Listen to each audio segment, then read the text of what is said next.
If you own a grill, it's almost a given that you cook up burgers, chicken, fish, and perhaps the occasional vegetable. As you should. Nothing imparts the delicious char these foods take on from being cooked on grates over fire. But that backyard grill can do a lot more. You just need to think outside the box and, well, outside the kitchen.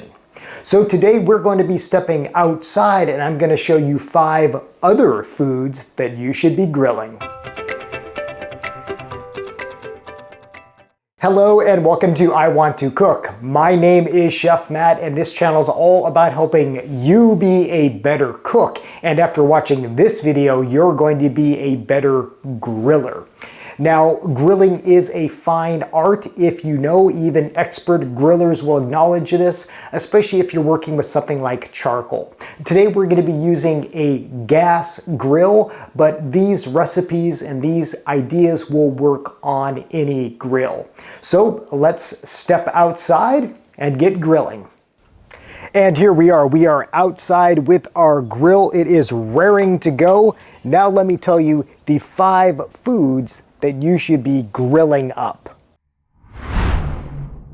Fruits are delicious grilled, and I encourage you to give it a go.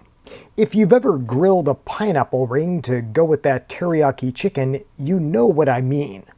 But you'd be surprised at other great fruits to grill. Guavas, apples, and pears are also delicious. The heat and flame of a grill transform the sugars in fruits, and done right, you can get a lovely caramelization on the exterior. Plus, the smokiness from the grill is a great juxtaposition of the inherent sweetness of the fruit. After grilling, you can enjoy them on their own or use as part of a recipe. Grilled peaches served with ice cream, for example, is a wonderful contrast. If you're a fan of hot sandwiches like paninis, you're going to love cooking sandwiches on a grill. It truly gives new meaning to the term grilled cheese, for instance.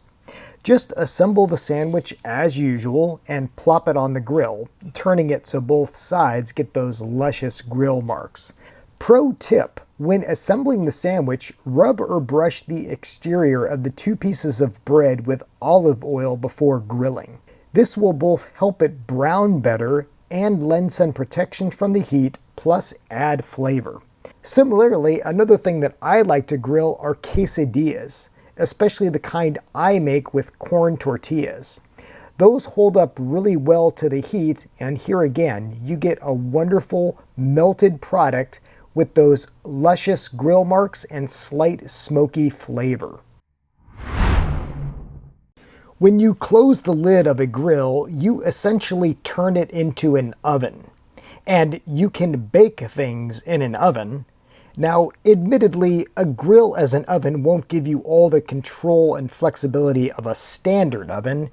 You probably wouldn't want to make a delicate layer cake or yeast-raised loaf in one, but they can be ideal for quick breads made from batters using baking powder as leavening.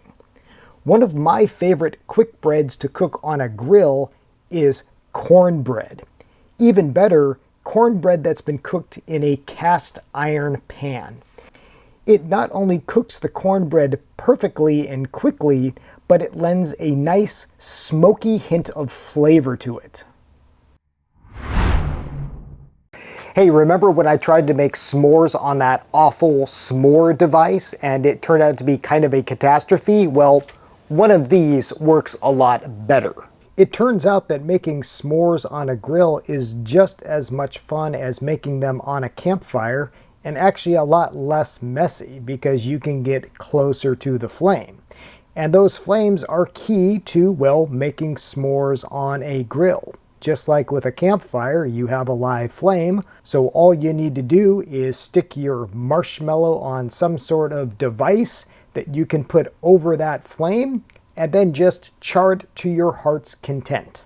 From there, you can put it between a couple of graham crackers and chocolate, and then pro tip, wrap all that in some foil, and then just heat it for a little bit until all that chocolate gets melty. you are left with a delicious, easy to make, and fun to make s'more. A more advanced cooking technique is the art of charring. And here again, a grill is absolutely ideal. Now you can char indoors over a stove like we did with those tortillas, but it can often leave a mess. It's a lot easier on a grill. And it's not just things like tortillas. If you ever want to make authentic Vietnamese pho soup, for example, you have to char onions and ginger. I love doing this on a grill because it is so easy. You can do this directly on the grates, or you can put all the aromatics in a grill pan and just put that on the grates. It makes it far easier and far less messy to grill aromatics or anything else that you really need to char this way. A grill is also ideal for those times where you need to grill peppers or anything else to loosen up the skin, such as when you're making chili rellenos.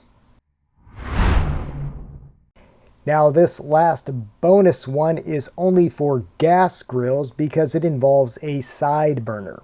And if you get a gas grill, I highly recommend you get one with one of these side burners because they are so handy.